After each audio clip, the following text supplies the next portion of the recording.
The single best car for a student on a limited budget, perhaps your son, perhaps your daughter. That's right, the Honda Civic LX Coupe, like we have right here, is one of the best cars you should consider if buying a car for a student.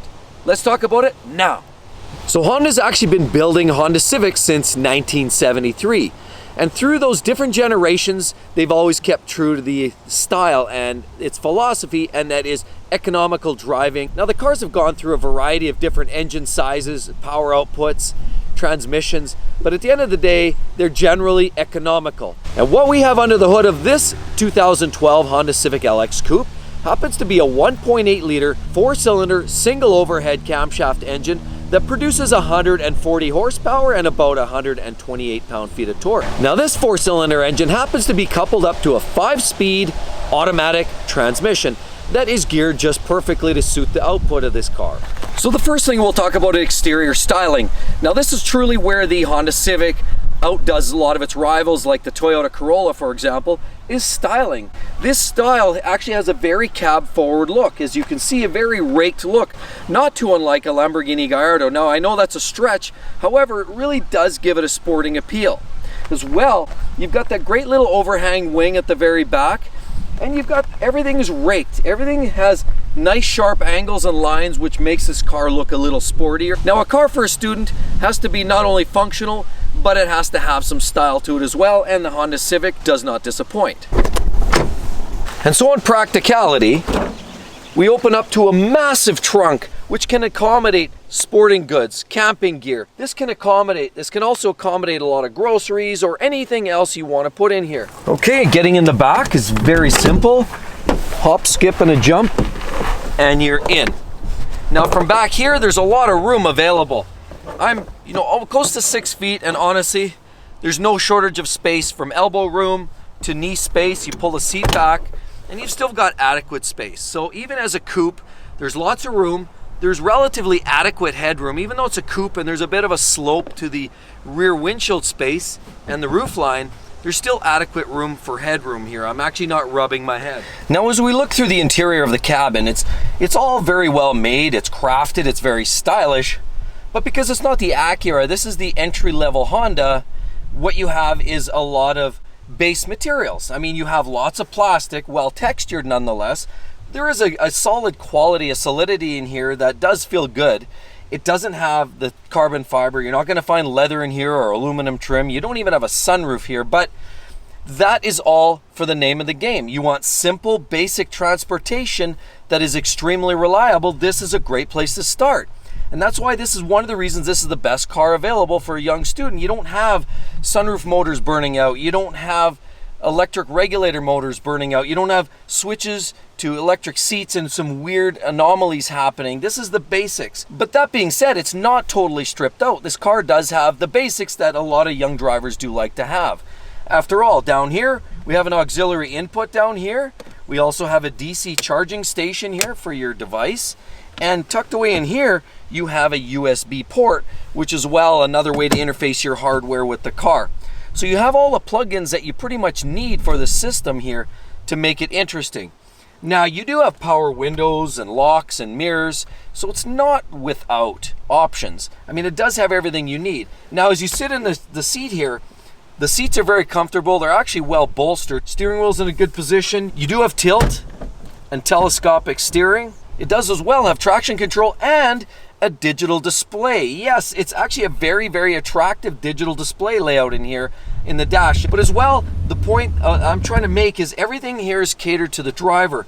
Everything's curled inwards. You have the stereo controls. All your heating controls aren't way over there far out of reach. You also don't have a slick system, iDrive system or interface that's going to confuse you and distract you while you drive. And then over on the left side here, you have this economy button. Fancy little green button. It's got the little leaf on it. Well, really, this is simply nothing more than a way for the car to dial down all the settings internally to maximize the economy. What that does is it slows in throttle response. So it backs that off. So as you hit the throttle, it sort of eases into the throttle. So it saves you fuel that way. The transmission also does things. So it actually shifts up sooner than it normally might, which essentially drops the RPM, improving fuel economy once again. So everything is intended to maximize the efficiency and the fuel economy and minimize fuel consumption of the Honda Civic.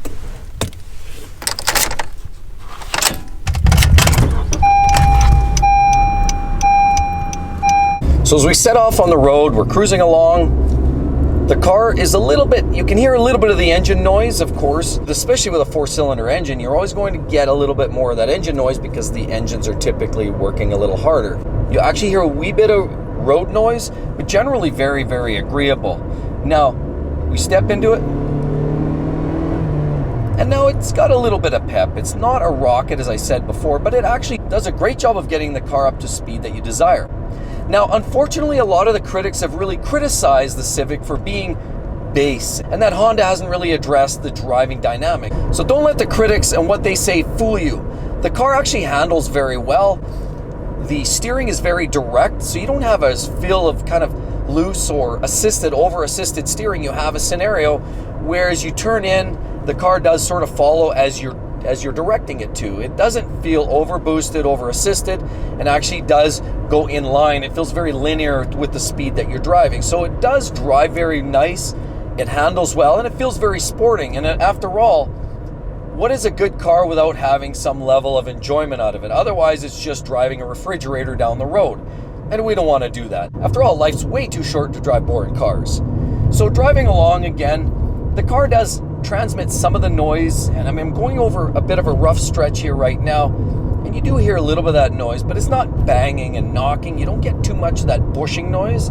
It's really just, you just hear just disturbances in the wheels, and honestly, it does a great job of not only eliminating a lot of the noise, but it does a great job of actually transmitting some of the violent bump. The car does move around a little bit, gets chucked around a little bit due to imperfections, but relatively does a great job of handling the rough conditions. Now, so overall, acceleration is brisk, handling is really, really, really nice for a car of this type, and honestly, it's very agreeable. Whether you're driving on that 70 kilometer an hour road or you're up at the highway speeds, wind noise is virtually null and void.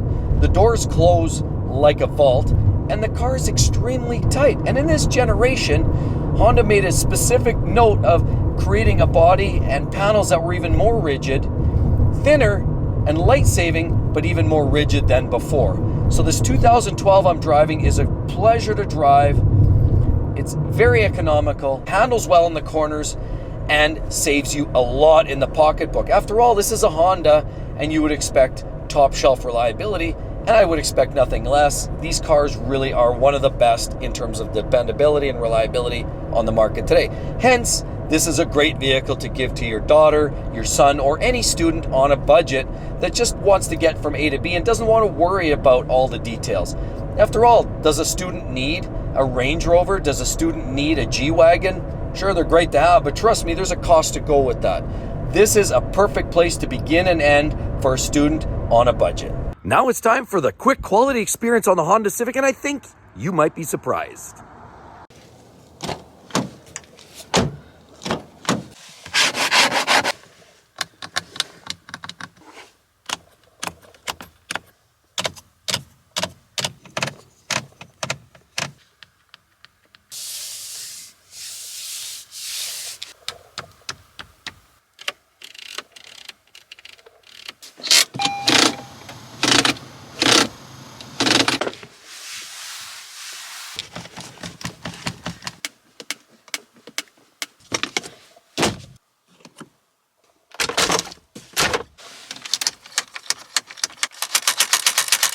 And if you enjoyed the video, be sure to hit the subscribe button over there. Don't forget, there's some links over here if you don't want the Honda Civic.